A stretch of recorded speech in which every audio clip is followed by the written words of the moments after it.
Hi everyone, I'm Sostine and welcome to my channel.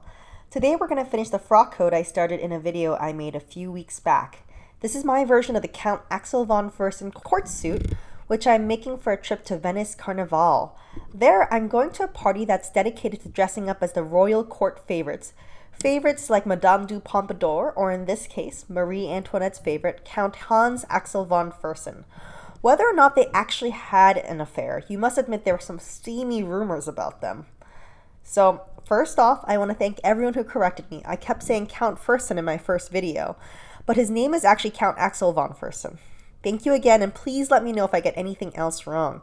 I'm not a historian, but just an enthusiastic amateur, so I would love to learn from all of you. So, as an aside, I apologize if I'm repeating myself from my breeches video, but I do want to talk about the history of how these coats were originally made back then. And by back then, I mean the 1780s. These coats were not made by one man or one woman bent over a needle, sewing and embroidering endlessly. These coats started as embroidered panels in an embroidery shop, and an artist would draw the design on the silk panels, and these would then be stretched onto large embroidery hoops, as you can see here in this drawing. Highly skilled embroiderers, usually women, were apparently paid a living wage and would work side by side around the clock in groups to embroider it. These panels would be set to the side, and rich patrons would later come and pick one out, have it cut out to their measurements, and then sewn up. Some of these panels have survived the cutting process, and you can see this one from the Metropolitan Museum of Art in New York City. You'll notice how different panels have different embroidery parts on them. Some are buttons, some are for cuffs, some are the breeches knee straps, collars. It's a really remarkable panel, and I love how all of these were designed to be cut out for the individual so it could be resized later.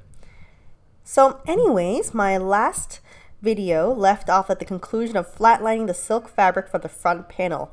If you're interested in the digitizing and embroidery process, please check out the link below for the first video. For now, this is where we left off, so I'll proceed from here. First, I do want to make a note that I continue to embroider all of the other parts of the frock coat. This includes the pocket flaps, the collar, and actually that's what you're seeing here being embroidered, the collar, 24 buttons, 22 of which I use for the coat, cuffs, and the back vent of the coat. I used the Baby Lock Valiant machine to embroider these parts of the coat. It's a 10 needle machine that I absolutely love. You'll notice that this is a different machine from the one I used in my first video about this coat. It's because since then, I've upgraded my machine and have become a Baby Lock ambassador. One nice thing about upgrading my machine is that I found out that my new machine could run at much higher speeds than my old one. This meant that the other front panel only took about 30 hours of embroidery. This is in contrast to the 55 hours the other portion took. All in all, I think I spent another 80 hours embroidering the frock coat to get the rest of the pieces. So the first thing I did after I flatlined all the main panel pieces was to work on the back of the coat. I find this to be one of the most emotionally satisfying parts of making the coat. That moment when the back vent comes together is the moment when I really get an idea of how this coat's going to look. So after I had flatlined the back vent, I pinned the two backs of the coat together, right side to right side, all the way to the start of the vent.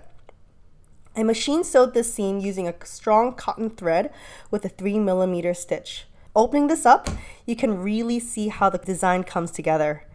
From there on, I worked on the front panel. One tip I always give people is to put in the pockets and the pocket flaps before you attach the front panel to the rest of the coat. This is because the pockets take a lot of maneuvering as you sew it, and it's much easier to do when it's a single panel as opposed to a full coat. So I got the linen pocket and drew the pocket outline in. It's very similar to a welt pocket, except instead of a welt, you just cover it with a pocket flap. I drew the pocket. I designed it to be 7 inches by 1/4 inch wide. I pinned this to where I wanted to go on my coat and sewed the rectangle on the machine. I then cut the slit in the middle with an exacto knife with 4 smaller incisions extending to each corner. If you stuff the 4 edges of your fabric into the hole you just made and iron it flat, you have a pocket hole.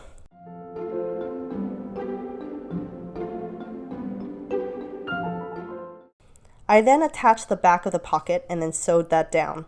You can really see why having the fabric be mobile is useful here.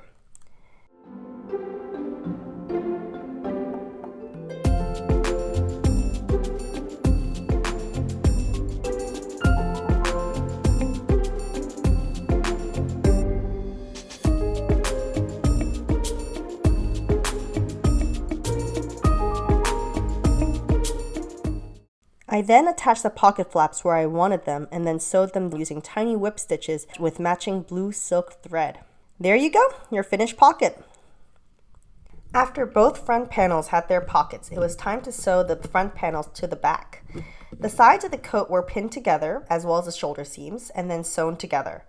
This is where it gets a little unnecessarily controversial. Some 1780s coats have two secondary vents as well as a center back vent. While the back vent is obviously left open, some coats also have two side back vents open as well, or closed with buttons so it can reopen. This was to allow people to wear their swords at their waist, and the back of the sword would actually poke through.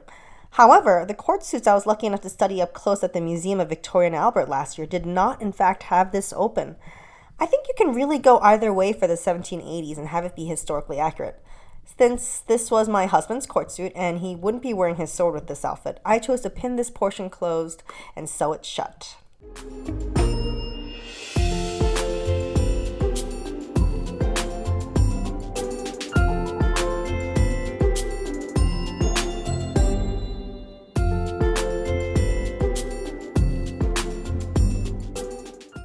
After sewing the vent closed, I did add the pleat. To do so, I ironed all seams open on both sides and then adjusted it where I wanted the pleat.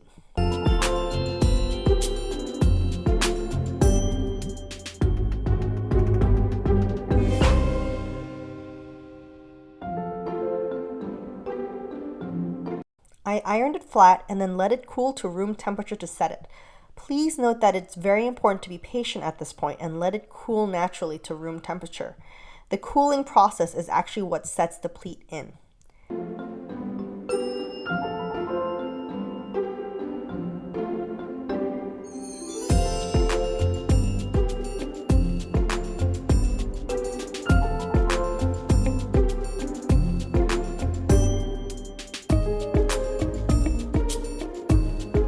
After this, it was time to add the collar. I will discuss how to finish a collar in my next video, how to make an embroidered waistcoat, but for now, let's just assume that I have the collar portion finished. I took the finished collar portion and pinned it to my coat. I matched up the back seam and then roughly pinned it on to where I thought it should go. I knew I wanted the collar to be approximately 3 inches tall. This is actually quite a tall collar. For a shorter man, you probably want it closer to about 2 to 2.5 inches. But I knew I wanted to be approximately 3 inches, so after the rough pinning, I used a ruler to measure 3 inches and fix the height everywhere so that it was even and the correct height. I sewed the collar down by hand. I'm not even sure what stitch I'm using. I'm probably doing some sort of whip stitch, but really I'm just doing about 8 stitches per inch by hand using silk thread, sewing very close to the embroidery so that only the tiniest bit of thread shows. I really don't think you'd be able to see the stitching unless you were looking for it, at which point I have to say you're probably sitting a little bit too close.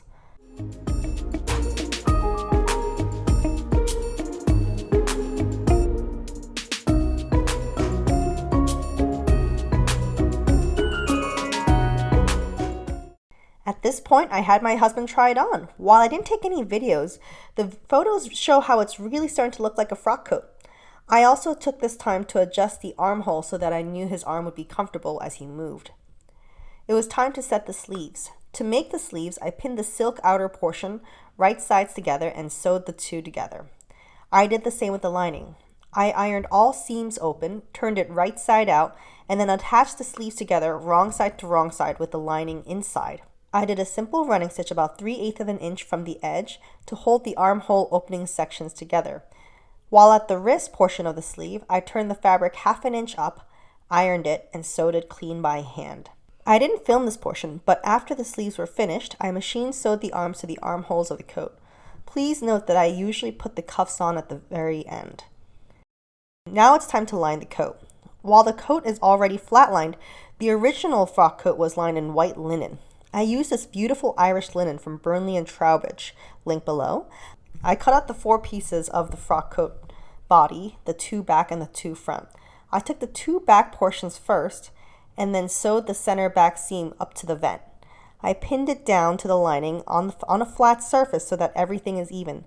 I kept smoothing it out and then pinning it even around all the pleats. The linen is thin enough that it doesn't add too much bulk even with the flat lining. After I pinned it into place, I used hand stitching to sew it everywhere. These stitches are fairly large, maybe 4 per inch, since they are really there just to hold the fabric and really doesn't take any strain. I reinforced areas like the pleats and sewed them very firmly there.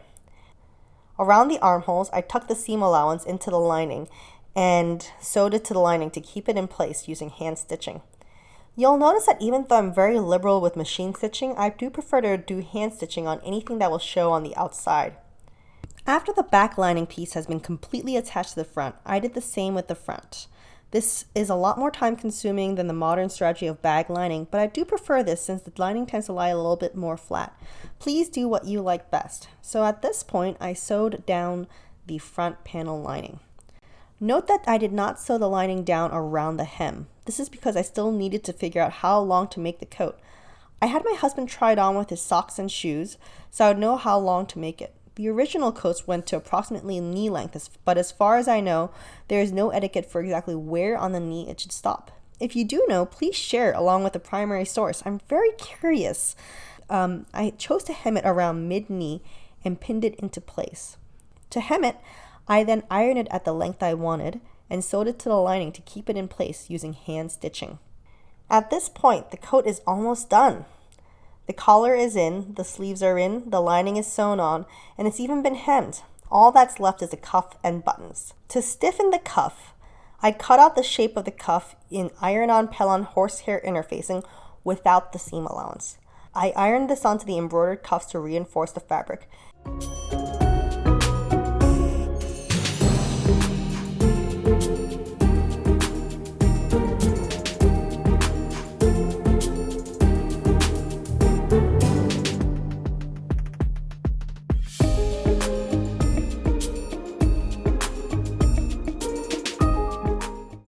I then ironed the top and bottom edges of the cuffs and used 3/8 inch heat and bond tape to keep the edges from popping back up.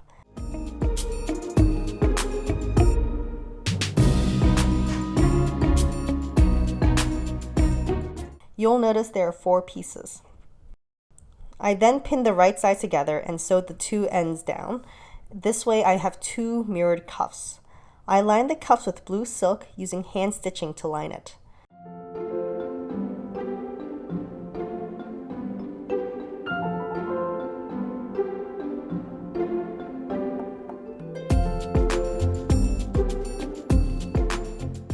Meanwhile, I made 22 buttons. I do go into how to make your own embroidered buttons in another one of my videos, which I've linked at the end. I added the buttons to the cuff, 3 on each side. To add buttons to such thickly embroidered fabric, I actually used a tailor's awl from Clover to punch a hole in the fabric where I wanted it. This way I could attach the buttons without having to fight a needle through the thick embroidery.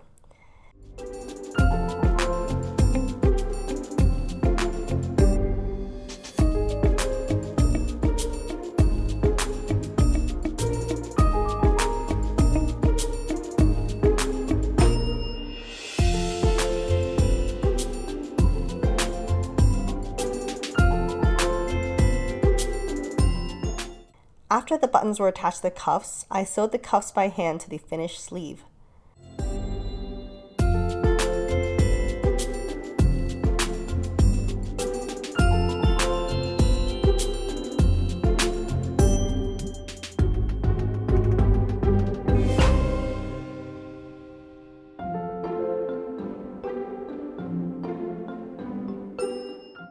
Finally, I added buttons to the front of the coat, the back vent, and under the pockets. Altogether, I added 3 buttons to each pocket for a total of 6, 3 buttons to each cuff for a total of 6, 8 buttons along the front right panel, and 2 buttons, 1 on each side of the back vent. Please note that many frock coats do not have buttonholes on the opposite side, as these coats were not meant to be closed. If they were closed, they were usually closed with hooks and eyes on the inside or with simply 2 of the buttons. I chose not to close this one at all. And there you have it, a finished frock coat.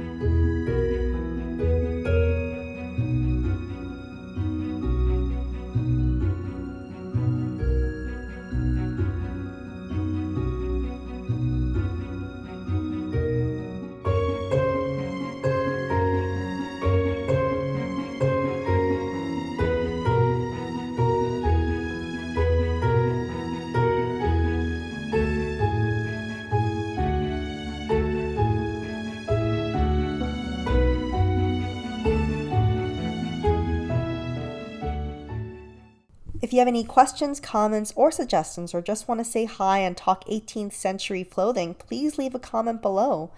In any case, thank you so much for making it to the end of this frock coat journey. To celebrate, I'm going to run a contest. If you have a certain item you'd love to see digitized or a museum piece you think I should make, please leave me the link below in the comments. If I choose your historic item to digitize and make, I promise to send you a sample of what I've made for free. If multiple people suggest the same item, I will choose one of you at random to send the item. US only, I'm afraid. Must be over 13 years old to participate. And since I want there to be an end date, please submit your historic item by midnight of March 1st, 2020. You can submit up to 3 items per person. Thank you again for watching. If you want to see me go on other 18th century adventures, please subscribe, and I'll see you next time.